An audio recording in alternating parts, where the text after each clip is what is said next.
RCI, RCI TV, RCI TV 3, Business, les dernières actualités dès à présent en direct avec notre rédaction. Holding back. Why can't a man just be a man? Yeah.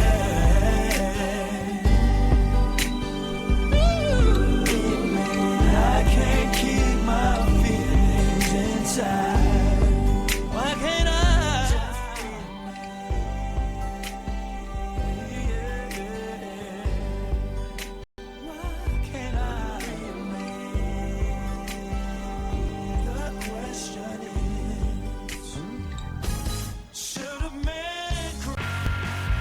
En direct de notre rédaction, les dernières actualités.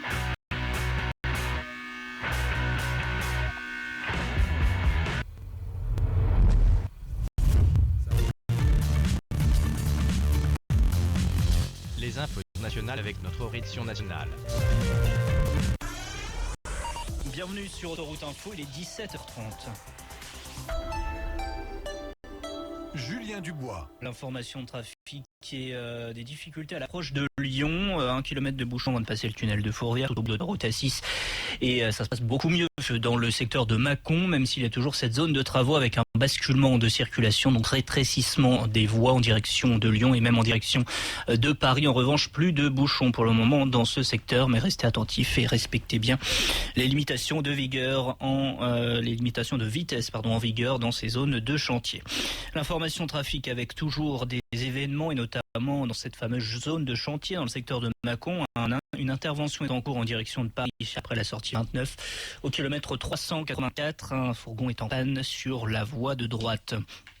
Plus au nord, dans le secteur de Beaune, sur la 6 direction Lyon, si vous apprêtez à quitter l'autoroute, au niveau de la bretelle de sortie 24, un véhicule est en panne tout au début de cette bretelle de sortie kilomètre 301. Le patrouilleur est actuellement sur place en protection. Un autre véhicule en panne, cette fois-ci en quittant Lyon, direction Genève, depuis l'autoroute A42, au kilomètre 9, dans la bretelle de sortie 5. Véhicule en panne qui risque de gêner votre sortie du domaine autoroutier, sortie 5 pour Saint-Maurice de Bénaud. Et puis un autre véhicule en difficulté en panne sur la 39, direction Bourg-en-Bresse.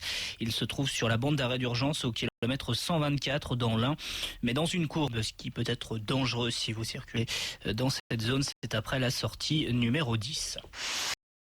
L'information en cette fin d'après-midi, c'est également ce mouvement social qui est en cours, une manifestation à la barrière de péage, ou plutôt à la gare de péage de Besançon, gare de péage numéro 4 de la 36 dans le département du Doubs. Kilomètre 124 avec donc des perturbations si vous souhaitez quitter l'autoroute dans ce terreau bien y accéder. Si on reste sur la 36 en direction de Mulhouse, un obstacle toujours signalé sur les voies au kilomètre 156, un pneu qui se trouverait sur la chaussée après la sortie 2 de Dole dans le département du Jura. Et puis pour être complet, un animal errant, animal signalé en bordure des voies de la 5B dans l'Essonne, niveau du kilomètre 0, c'est au niveau de la jonction avec la N104, la francilienne. Vous êtes donc concerné aussi bien en provenance de la N104 qu'en direction donc de la N104 depuis la 5B, animal qui peut traverser les voies à tout moment. Économie, en direct des investisseurs. Club Entreprendre Ardenne, une solution à vos recherches d'investisseurs 07 85 13 24 59.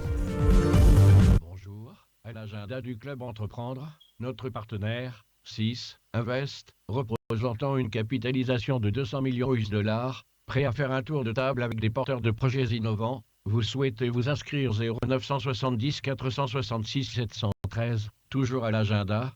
Rencontre avec le ministre belge des entreprises, Commission européenne Bruxelles, rencontre avec des parlementaires européens concernant les coopérations économiques. Notre invité à compter de mardi, Ahmed Boussaïd. Optimiste, il y a des raisons d'espérer. Investissement étranger. D'abord, les investissements français à l'étranger. Et là, on va parler du nouvel Eldorado africain.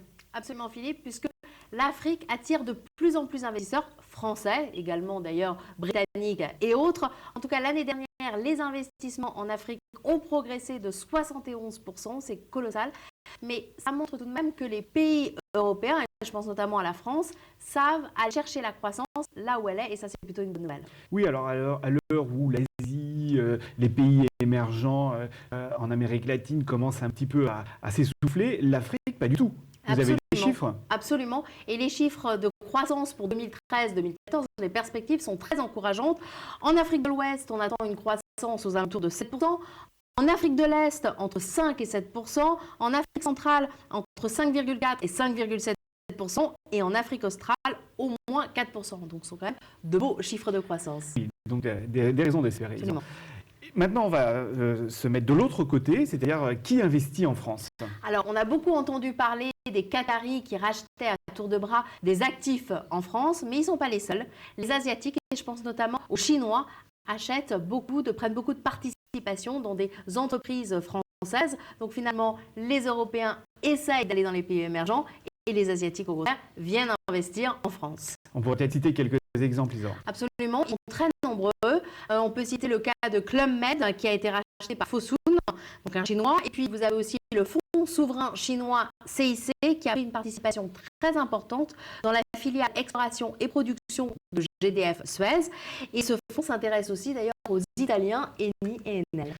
On parle aussi de ces fameux ports européens rachetés par des fonds énormes. Absolument, vous parlez, je suppose, des ports de Naples et de Pirée qui sont aussi rachetés par des Chinois.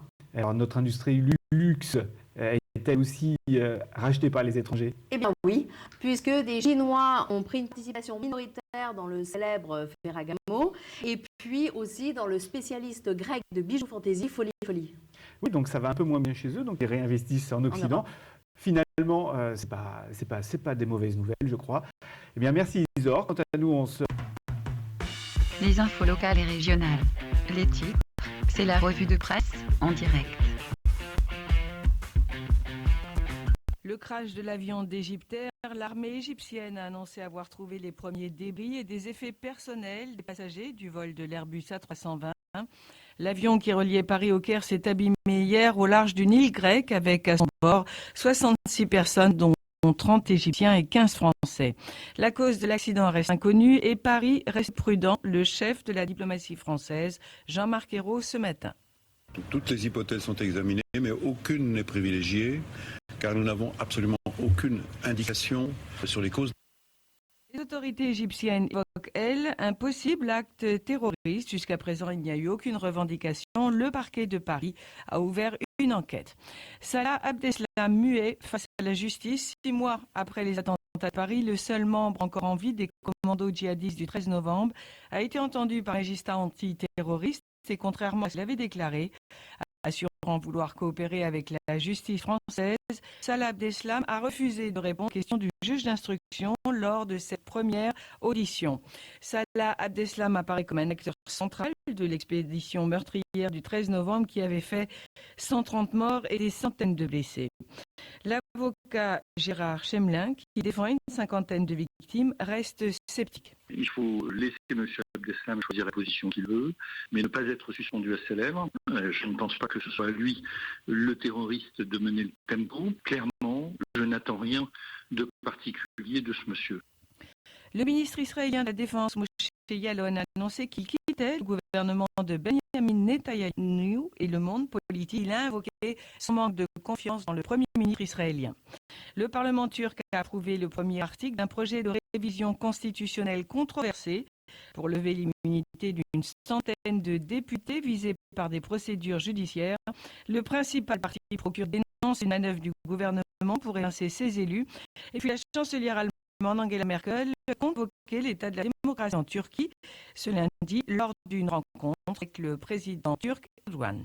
En Autriche, c'est le dernier jour de campagne pour le deuxième tour de la présidentielle qui opposera dimanche le candidat d'extrême droite Norbert Hofer à un écologiste Alexander Van der Bellen. Pour la première fois depuis la Seconde Guerre mondiale, les partis traditionnels SPE et EVP au pouvoir ont été éliminés dès le premier tour. La question migratoire a été au centre de cette campagne dans un pays qui a eu 90 000 demandeurs d'asile, soit près de 1% de sa population en 2015.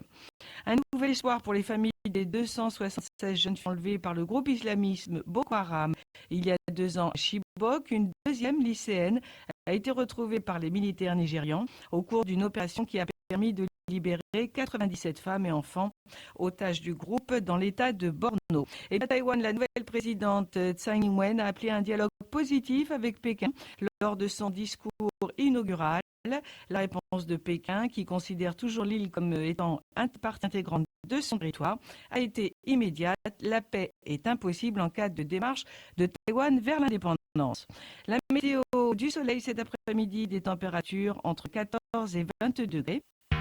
L'essentiel de l'actu ardennaise, aujourd'hui, c'est maintenant avec notre partenaire Club Entreprendre.